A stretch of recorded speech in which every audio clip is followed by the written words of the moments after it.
Cuando los doctores finalmente me dieron de alta tras la compleja operación del corazón, esperaba que mi hijo viniera a recogerme.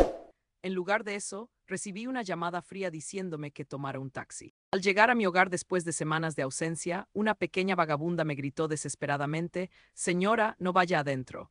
Un hombre peligroso ha estado allí».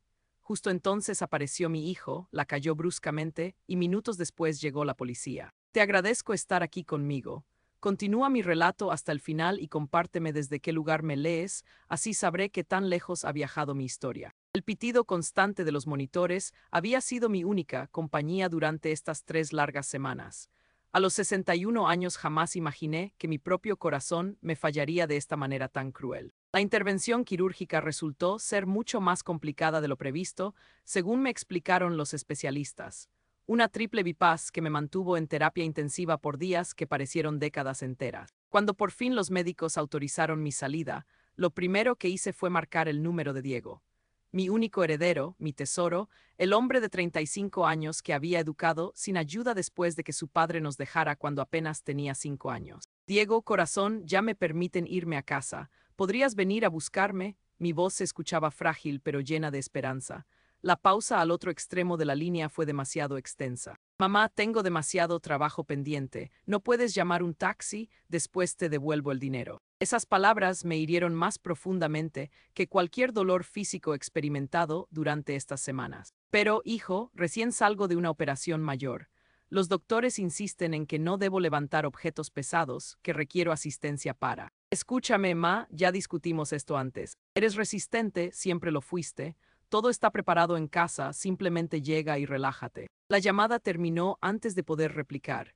Permanecí allí, sentada sobre la cama hospitalaria, sosteniendo el aparato con manos trémulas. Las demás pacientes de la habitación me observaban con lástima. Una de ellas, una mujer de mi generación, movió la cabeza negativamente. Los hijos actuales no son como los de nuestra época, querida, murmuró. El trayecto de vuelta fue una tortura. El conductor, un señor mayor con acento norteño, me auxilió con la pequeña valija, pero yo percibía cómo cada movimiento tensaba las suturas de mi pecho. Al arribar a mi hogar en Roble Street, la misma residencia donde había criado a Diego, donde habíamos compartido tantos momentos hermosos, algo parecía extraño. Aboné los $35 del viaje con dinero que conservaba en mi monedero para contingencias. Mientras el taxista se marchaba, quedé parada frente a mi propia residencia, sintiéndome como una intrusa. Fue entonces cuando la divisé. Una pequeña, no tendría más de 8 o 9 años, sentada en los peldaños de la casa deshabitada contigua. Su vestimenta estaba manchada, su cabello revuelto y poseía esa expresión que solo tienen los niños que han presenciado demasiado.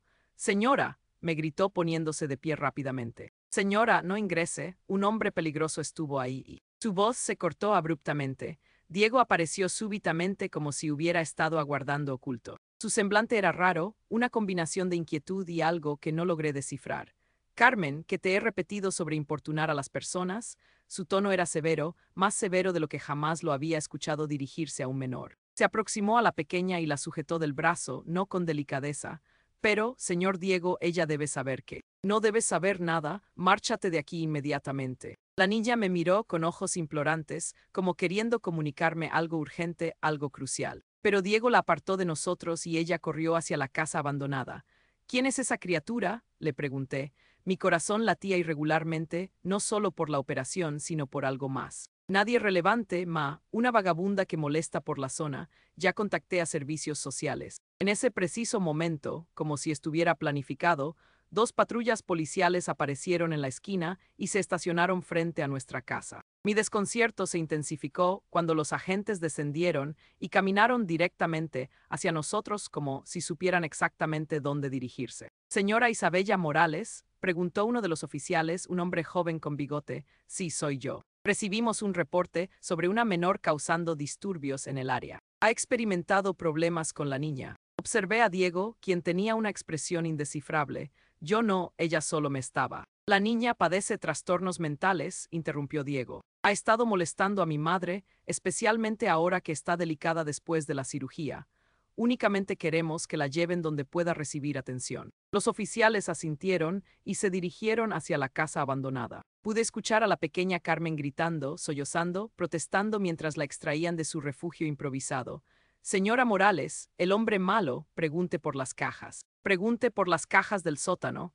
Su voz se desvaneció mientras la introducían en la patrulla. Permanecí allí inmóvil, sintiendo como si acabara de ser testigo de algo horrible, pero sin comprender qué. Diego puso su mano en mi espalda, conduciéndome hacia la puerta de casa. No le prestes atención, Ma, está perturbada, dice todo tipo de disparates. Pero cuando giré la llave e ingresé a mi hogar, la sensación de que algo estaba terriblemente equivocado se intensificó. El ambiente olía diferente, no a encerrado, sino a algo químico, como si hubieran estado limpiando con productos potentes. Diego, dije volteándome para mirarlo. ¿Por qué los policías llegaron tan rápidamente y cómo sabían exactamente dónde venir? Su sonrisa se veía artificial, forzada. Los contacté previamente, Ma, cuando vi que la niña te estaba importunando. Solo quería protegerte, pero había algo en sus ojos que no concordaba con sus palabras, algo que me hizo recordar la expresión que tenía cuando era pequeño y me mentía sobre haber roto algo o haber hecho travesuras. Mientras me ayudaba a subir las escaleras hacia mi habitación, no pude dejar de pensar en las palabras desesperadas de Carmen. Pregunte por las cajas del sótano. ¿Qué cajas? ¿Y por qué Diego parecía tan desesperado por silenciarla? La primera noche en casa fue la peor de mi existencia, no solo por el dolor torácico o por los medicamentos que me tenían mareada, sino por la sensación constante de que algo estaba fuera de lugar. Me desperté repetidas veces con sudor frío, con la certeza de haber escuchado ruidos en la planta baja. Cuando finalmente amaneció, descendí lentamente las escaleras, aferrándome al barandal como me habían instruido en el hospital. La cocina se veía impecable, demasiado impecable. Los gabinetes estaban organizados de una manera que no reconocía.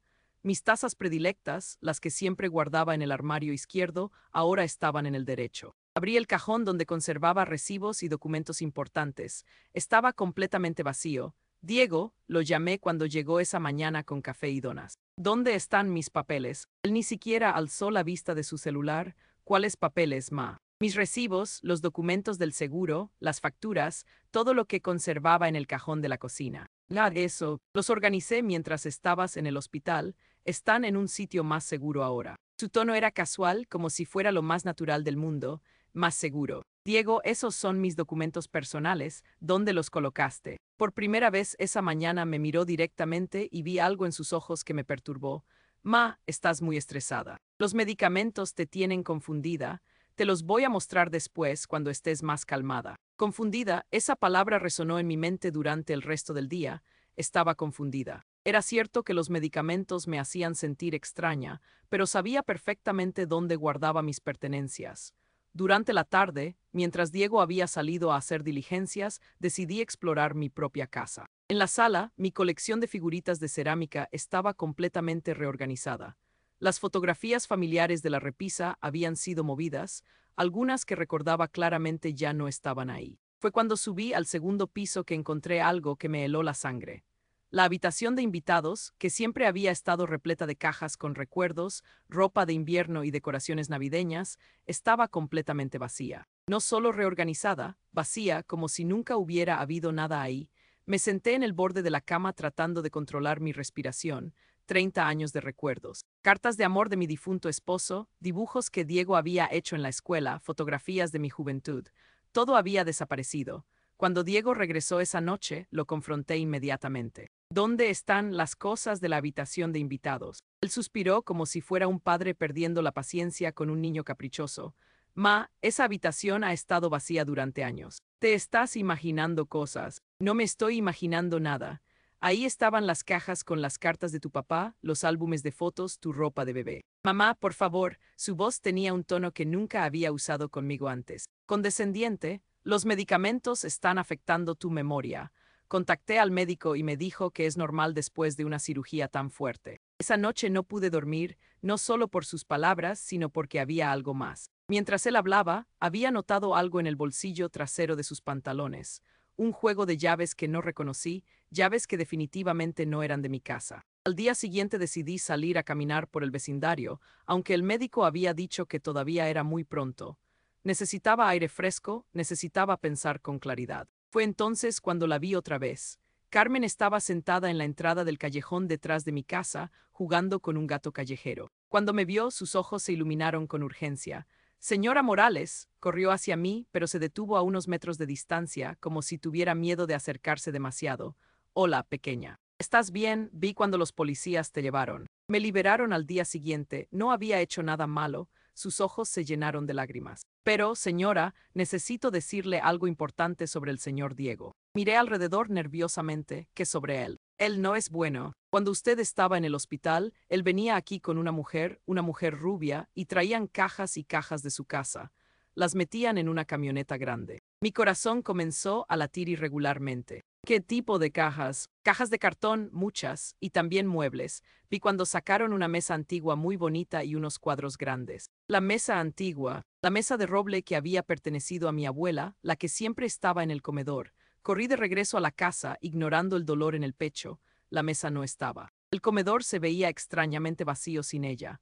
Cuando Diego llegó esa tarde, traía flores y una sonrisa que ahora me parecía completamente falsa. Para mi mamá favorita, dijo tratando de besarme en la frente, Diego, ¿dónde está la mesa de la abuela? Su sonrisa se desvaneció por una fracción de segundo. ¿Cuál mesa, ma? La mesa de roble del comedor, la que ha estado ahí durante 20 años. Ma, nunca hemos tenido una mesa de roble en el comedor. Mira, estás confundida otra vez. Tal vez deberíamos hablar con el médico sobre aumentar la medicación. Pero esta vez no me dejé intimidar. Diego, esa niña me dijo que vio cómo sacabas cajas y muebles de la casa mientras yo estaba en el hospital. Su expresión cambió completamente. La máscara de preocupación filial se desplomó, revelando algo mucho más frío. Esa niña está loca, ma, y tú también estás empezando a sonar loca. Los medicamentos te están afectando más de lo que pensé. Se acercó a mí y por primera vez en mi vida sentí miedo de mi propio hijo.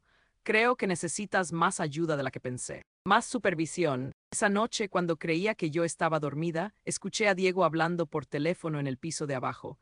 No, no puede continuar así. Está haciendo demasiadas preguntas. La niña también está causando problemas. Sí, creo que es momento de acelerar el proceso. No pude escuchar el resto porque se alejó hacia la cocina, pero había escuchado suficiente para saber que mi propio hijo estaba planeando algo contra mí. Al día siguiente, mientras Diego estaba fuera, decidí buscar esas llaves misteriosas.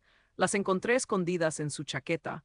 Había 5 llaves diferentes y ninguna abría nada en mi casa. Pero una de ellas, la más pequeña, se veía familiar.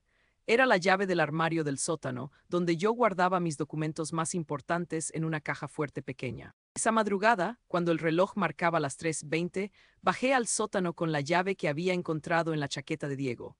Mis manos temblaban tanto por los nervios como por la debilidad postoperatoria, pero necesitaba saber la verdad. La cerradura del armario había sido forzada.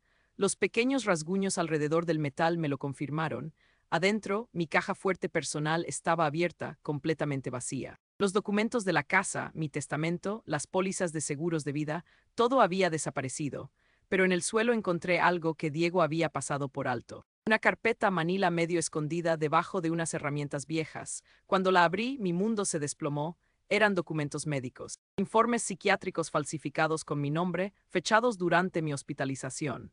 Según estos papeles, yo sufría de demencia senil severa, episodios de agresividad y era un peligro para mí misma y para otros. El doctor que supuestamente había firmado estos informes era alguien que jamás había visto en mi vida, doctor Mateo Herrera, especialista en geriatría. Los documentos recomendaban internación inmediata en una facilidad de cuidado especializado.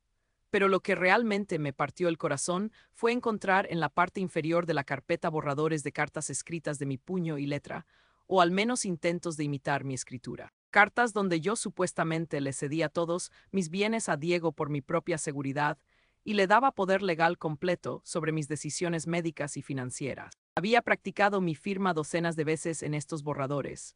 Subí las escaleras con las piernas temblando, no solo por el esfuerzo físico, sino por la traición que acababa de descubrir. Mi propio hijo, el niño que había criado sola trabajando dobles turnos en la fábrica textil durante años, había planeado robarme todo y encerrarme en un asilo.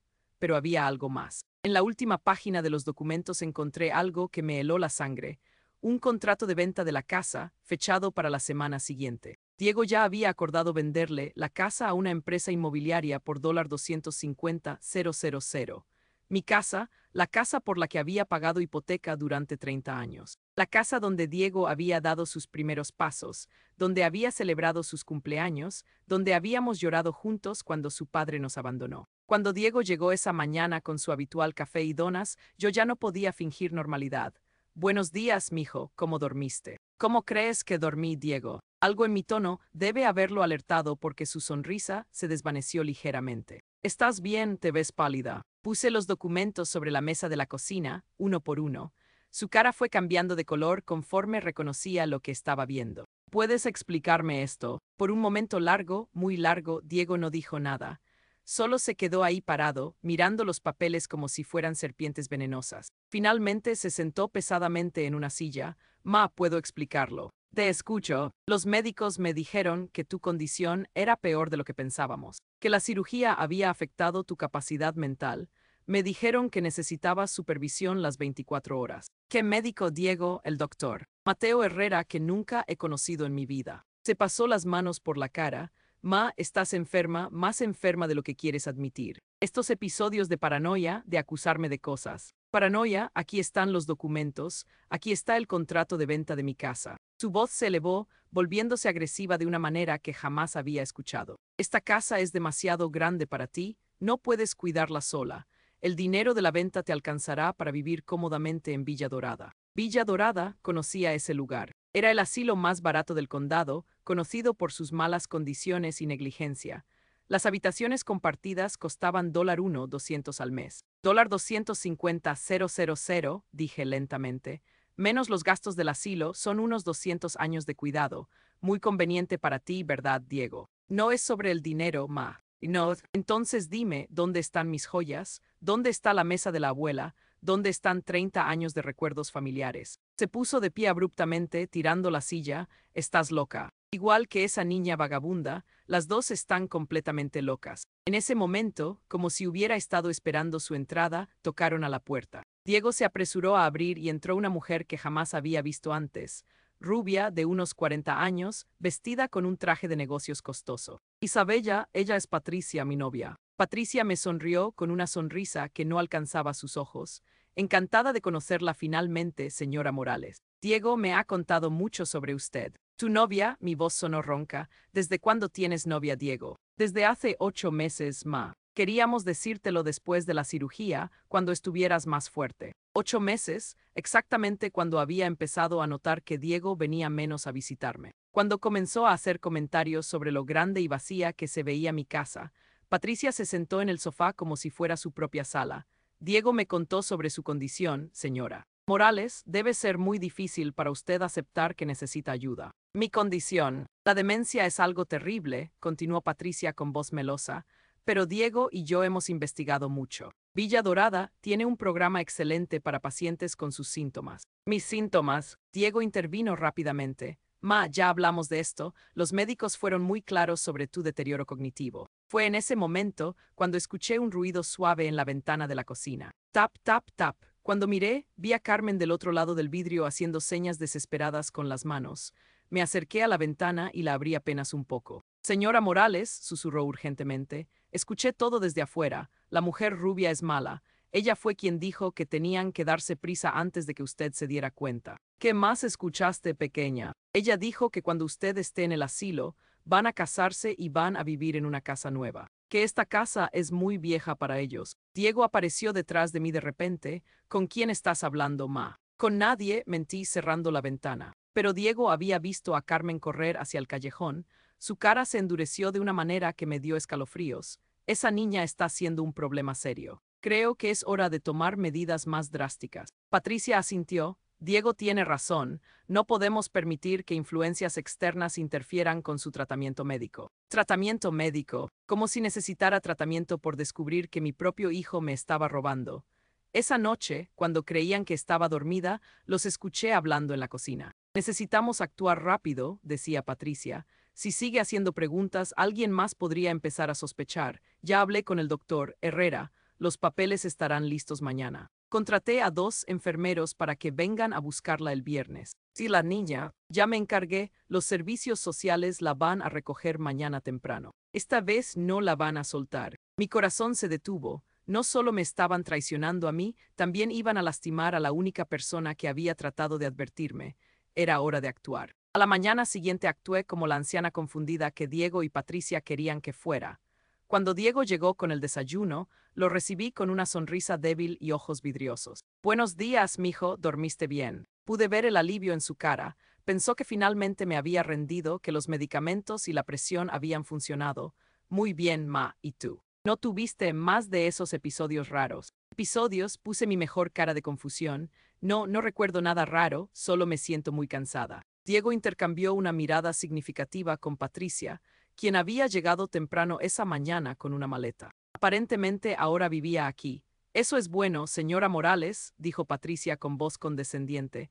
El descanso es muy importante para su recuperación. Durante el desayuno, fingí tener dificultades para recordar cosas simples. Pregunté 3 veces qué día era, actué confundida sobre dónde había puesto mi medicina y hasta derramé café en mi bata por accidente. Ay, mijo, no sé qué me pasa. Todo se me olvida. Diego casi no podía ocultar su satisfacción. No te preocupes, ma, es normal después de una cirugía tan fuerte. Pero mientras fingía demencia, mi mente trabajaba a toda velocidad. Durante la tarde, cuando Diego y Patricia salieron a hacer mandados, probablemente a finalizar los arreglos para mi internación, puse mi plan en marcha. Primero encontré mi teléfono celular viejo, el que Diego pensaba que ya no usaba. Lo había escondido en el costurero de mi habitación. Tenía poca batería, pero suficiente para lo que necesitaba. Llamé a Esperanza Vega, mi vecina de enfrente, una mujer de 75 años que había sido mi amiga durante décadas. Esperanza, necesito tu ayuda urgentemente. Isabella, querida, ¿estás bien? Diego me dijo que estabas muy enferma, que tenías problemas de memoria. Ese es el problema, Esperanza. Diego me está mintiendo, necesito que vengas pero sin que él te vea. Hubo una pausa. ¿Estás segura de lo que dices, querida? Completamente segura. Por favor, confía en mí. Esperanza llegó 20 minutos después, usando la puerta trasera como le había pedido. Cuando le mostré todos los documentos falsificados, su cara se puso pálida. Dios mío, Isabella, tu propio hijo. Necesito tu ayuda para documentar todo esto, y también necesito que me ayudes con algo más importante. Le conté sobre Carmen, sobre cómo había tratado de advertirme y sobre los planes de Diego de hacer que se la llevaran los servicios sociales. Esa niña es la única testigo de lo que Diego hizo mientras yo estaba en el hospital. Si desaparece, no tendré manera de probar nada. Esperanza asintió con determinación. ¿Qué necesitas que haga? Primero, necesito que llames a la policía real, no a los que Diego tiene en su bolsillo. Pide que envíen a alguien de investigaciones, no de patrullaje regular. Y después, necesitamos encontrar a Carmen antes de que ellos lo hagan. Salimos por la puerta trasera y nos dirigimos hacia la casa abandonada donde Carmen se escondía. La encontramos acurrucada detrás de unas cajas viejas, temblando de miedo. Señora Morales, susurró cuando me vio. Los hombres malos vinieron a buscarme temprano, pero me escondí. ¿Qué hombres, pequeña? El señor Diego y 2 hombres con uniformes. Dijeron que tenían papeles para llevarme. Esperanza y yo intercambiamos miradas. Diego se estaba moviendo más rápido de lo que pensé. Carmen, necesito que me cuentes todo lo que viste cuando yo estaba en el hospital. Pero esta vez Esperanza va a grabarlo con su teléfono, está bien. La niña asintió y comenzó a contar su historia con detalles que me rompieron el corazón. Durante las 3 semanas que estuve hospitalizada, Diego y Patricia habían estado vaciando mi casa sistemáticamente. Vinieron como 10 veces, dijo Carmen, siempre en una camioneta blanca grande. Sacaron muchas cajas, muebles y hasta cuadros de las paredes. ¿Recuerdas qué día fue la primera vez? Sí, fue el día después de que usted se fue al hospital. Yo estaba aquí y los vi llegar con llaves. Esperanza continuó grabando mientras Carmen describía cómo habían visto a Diego y Patricia celebrando, riéndose sobre cómo la vieja nunca se daría cuenta y cómo iban a vivir como reyes con el dinero de la venta de la casa. También escuché cuando la mujer rubia le dijo al señor Diego que tenían que darse prisa para casarse después de que usted estuviera en el lugar de ancianos, porque así ella podría heredar todo también si algo le pasaba a él. Mi sangre se heló. No solo me estaban robando, Patricia estaba planeando quedarse con todo, incluso el dinero de Diego. Cuando terminamos la grabación, regresamos a mi casa. Diego y Patricia ya habían vuelto y pude escuchar sus voces desde la cocina. ¿Dónde está?, preguntaba Diego, sonando nervioso. Debe estar descansando, respondía Patricia. Los medicamentos la tienen muy sedada. Mejor, mañana a primera hora vienen por ella, ya está todo arreglado. Esperanza se quedó escondida en el patio trasero mientras yo entré a la casa, fingiendo haber estado durmiendo todo este tiempo. Ah, ahí estás, Ma. Nos preocupamos cuando no te encontramos. Estaba en mi habitación, mentí, bostezando exageradamente. Estos medicamentos me tienen muy cansada. Esa noche, durante la cena, Diego y Patricia fueron particularmente amables conmigo. Patricia hasta cocinó mi plato favorito, pollo con arroz, aunque se notaba que no sabía realmente cómo prepararlo. Mañana va a ser un día grande, señora Morales, dijo Patricia con una sonrisa que me dio náuseas. Va a conocer su nuevo hogar. Mi nuevo hogar. Diego tomó mi mano fingiendo cariño. Por un momento vislumbré algo parecido al remordimiento en sus ojos, pero desapareció rápidamente. Sí, Ma, te vas a mudar a un lugar hermoso donde van a cuidarte mejor de lo que yo puedo hacerlo aquí. Y tú vas a visitarme. Por supuesto, todos los domingos. Mentira, lo sabía porque había leído en los documentos que Villa Dorada tenía restricciones de visitas para pacientes con demencia agresiva. Una vez que me internaran con ese diagnóstico falso, las visitas serían supervisadas y limitadas. Después de la cena, cuando Diego y Patricia se retiraron a su habitación, mi antigua habitación de huéspedes que Diego había reclamado, me quedé en la cocina fingiendo lavar los platos. Pero en realidad estaba esperando.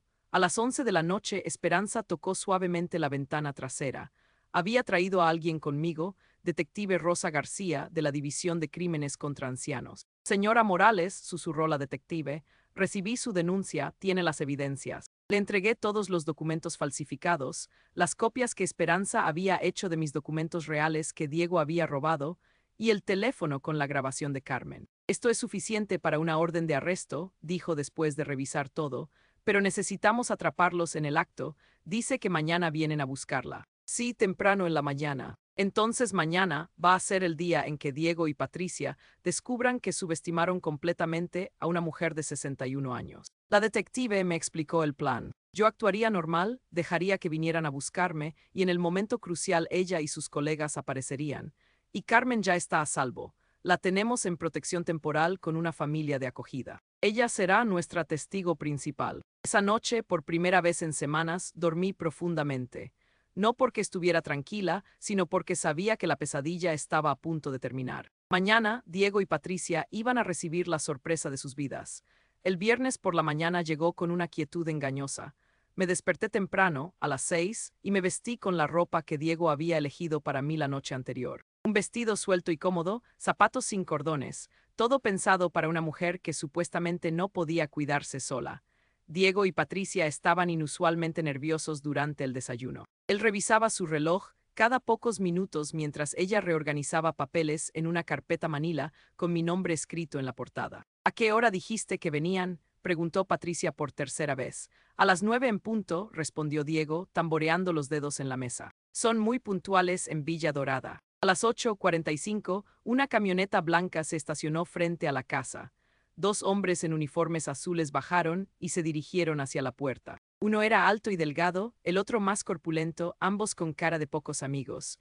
Buenos días, dijo el más alto cuando Diego abrió la puerta. Venimos por la señora Morales. Perfecto timing, respondió Diego con una sonrisa nerviosa.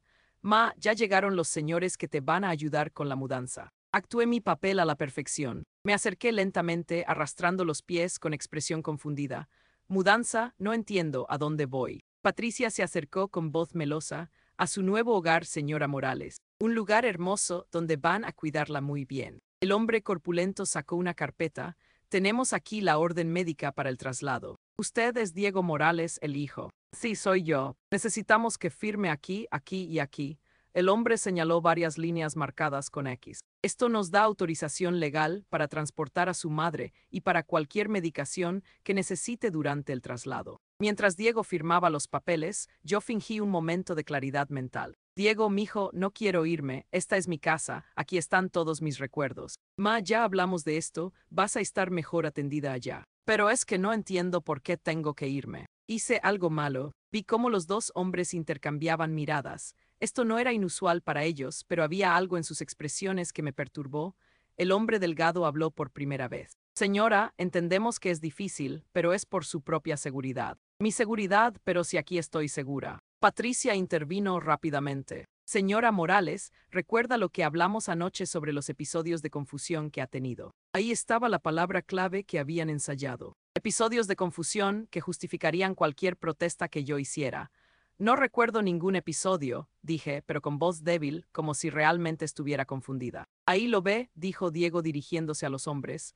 A veces no recuerda cosas que pasaron literalmente ayer. El hombre corpulento asintió con comprensión profesional. Es muy común en estos casos. Trajeron sus medicamentos. Patricia levantó una bolsa pequeña. Aquí están todos. El doctor fue muy específico sobre las dosis. Cuando vi la bolsa, mi corazón se aceleró. Sabía que no eran mis medicamentos reales.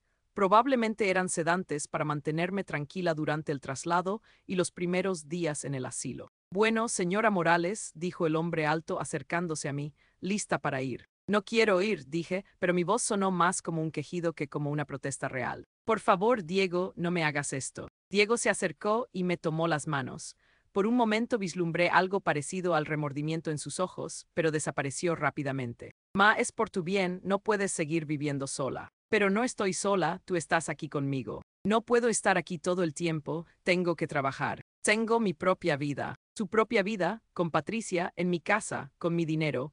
Uno de los hombres se acercó con una silla de ruedas. Será más fácil si usa esto, señora, para no cansarse en el camino. No necesito silla de ruedas. Puedo caminar. Son reglas del transporte médico, señora Morales, explicó el hombre corpulento con voz paciente pero firme.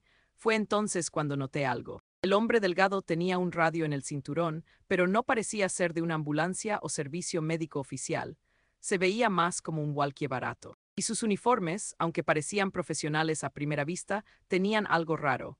El logo en el pecho no coincidía con el nombre bordado en el bolsillo. Estos no eran transportistas médicos legítimos, eran actores contratados por Diego. Bueno, dije, resignándome a la silla de ruedas si no tengo opción. Mientras me ayudaban a sentarme, aproveché para mirar por la ventana. Esperanza estaba en su jardín delantero regando las flores, pero nos miraba disimuladamente.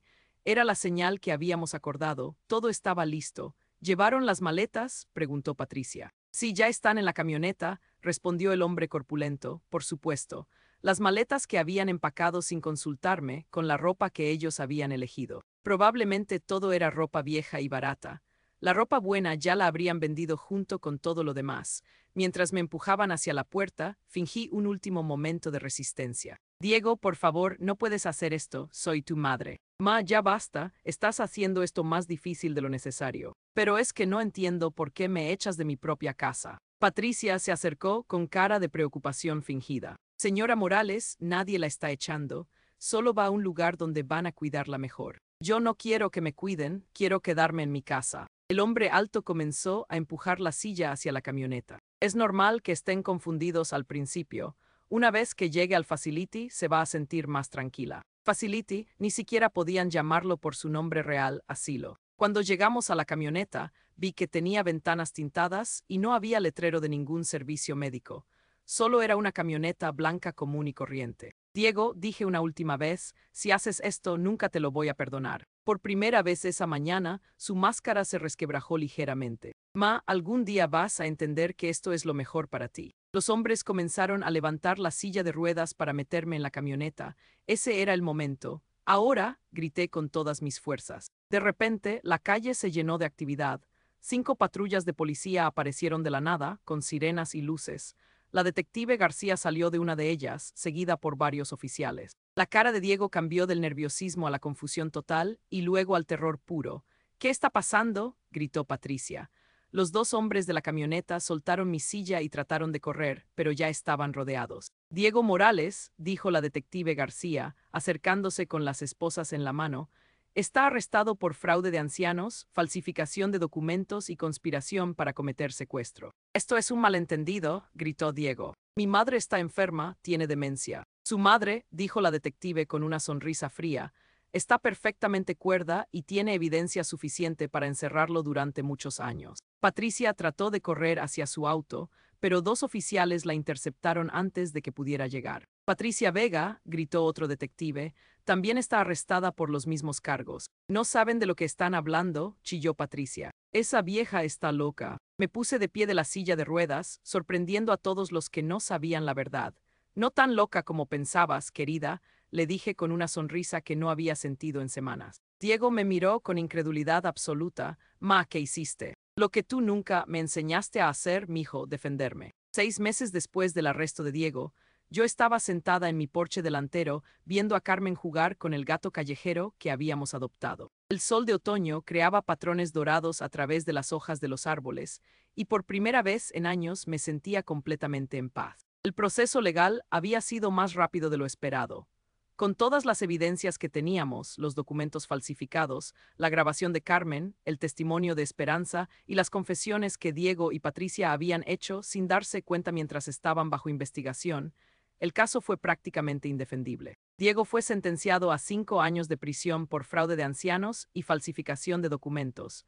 Patricia recibió 4 años por conspiración y complicidad. Los dos transportistas médicos resultaron ser actores desempleados que habían respondido a un anuncio en Craigslist, pensando que era para una obra de teatro. Cuando se dieron cuenta de que era real, ya era demasiado tarde para echarse atrás. La detective García me había visitado la semana anterior para darme las últimas actualizaciones del caso. Los bienes que Diego vendió están siendo recuperados, me había explicado. La mesa de su abuela fue encontrada en una casa de empeño en el centro. Sus joyas están en proceso de ser devueltas, y el dinero que transfirió ilegalmente de sus cuentas será reintegrado completamente. Pero lo más importante para mí no era la recuperación de los objetos materiales, era haber recuperado mi dignidad, mi independencia y mi fe en que la justicia a veces sí prevalece. Carmen había sido oficialmente puesta bajo mi cuidado temporal mientras los servicios sociales buscaban una familia permanente para ella. Pero después de 6 meses viviendo juntas, ninguna de las dos quería separarse. Señora Isabella, me dijo una tarde mientras me ayudaba a preparar la cena, cree que alguna vez van a encontrar una familia para mí. ¿Quieres que encuentren una familia para ti, pequeña? Se quedó callada por un momento largo, revolviendo la salsa de espagueti que estaba preparando. Me gusta vivir aquí con usted. Usted me enseña cosas y yo la ayudo a recordar dónde pone las cosas. Me reí, era cierto que a mis 62 años mi memoria ya no era perfecta, pero eso no tenía nada que ver con demencia. Solo era parte natural del envejecimiento. A mí también me gusta que vivas aquí, Carmen. De hecho, he estado hablando con algunos abogados sobre la posibilidad de adoptarte oficialmente. Sus ojos se llenaron de lágrimas de alegría. En serio, puedo ser su nieta de verdad. Si tú quieres, pequeña, si tú quieres. La adopción se hizo oficial 2 meses después.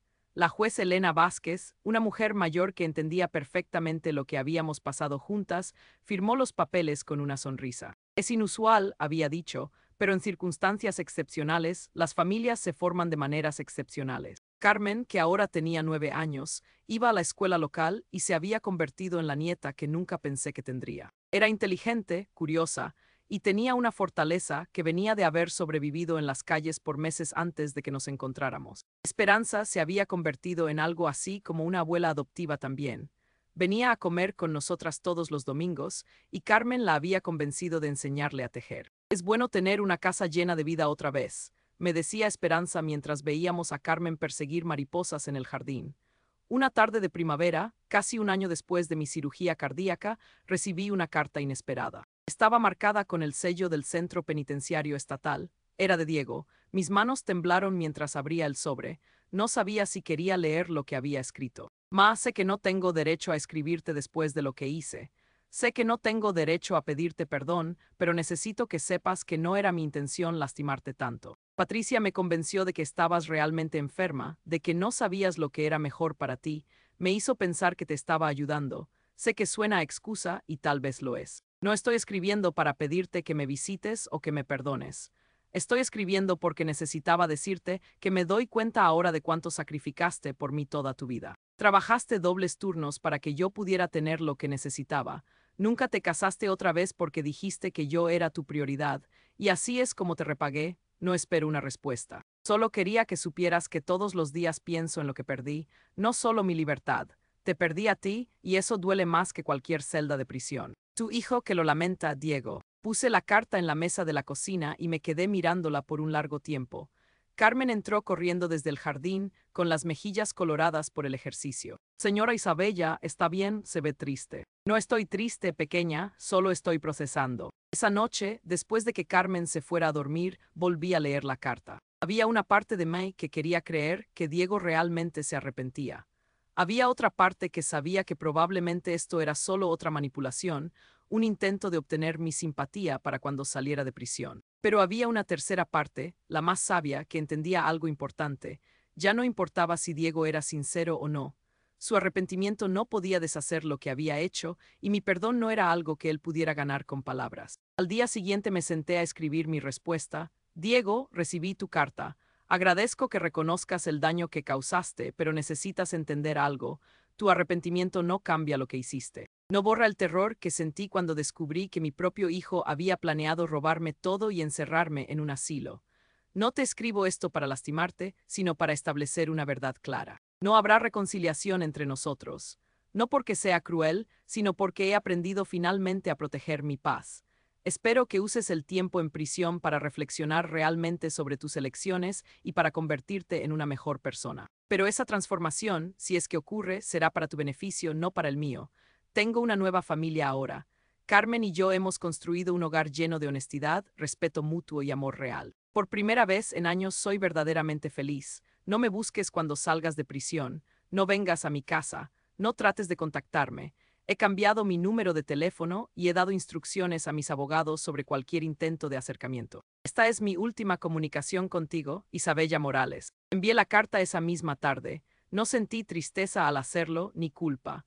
Solo sentí una sensación de completud, como si hubiera cerrado un capítulo de mi vida que necesitaba estar cerrado. 2 años después, en mi cumpleaños número 64, Carmen organizó una pequeña fiesta en el jardín trasero. Esperanza había ayudado a hornear el pastel y habíamos invitado a algunos de los vecinos que se habían convertido en nuestra familia extendida. Mientras Carmen me ayudaba a soplar las velas, pensé en lo extraña que es la vida.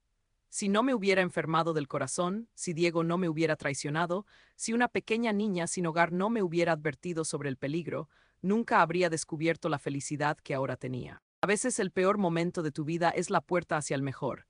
Pida un deseo, señora Isabella, preguntó Carmen. Ya se cumplió, pequeña, le dije, abrazándola fuerte. Ya se cumplió. Esa noche, después de que todos se fueron a casa y Carmen se durmió, salí al porche a disfrutar el aire fresco. La casa se sentía llena de vida, llena de amor verdadero. En la distancia podía escuchar el sonido de un tren pasando por las vías que corrían detrás del vecindario. Una vez ese sonido me habría hecho sentir sola, abandonada. Ahora me recordaba que la vida sigue adelante, que siempre hay nuevos destinos esperando. A los 64 años había aprendido la lección más importante de mi vida. Nunca es demasiado tarde para empezar de nuevo. Nunca es demasiado tarde para elegir tu propia familia y nunca es demasiado tarde para ser feliz. El futuro se extendía ante nosotras como un camino iluminado por la luna, lleno de posibilidades que Carmen y yo exploraríamos juntas. Y por primera vez en décadas no sentía miedo del mañana, porque finalmente estaba en casa.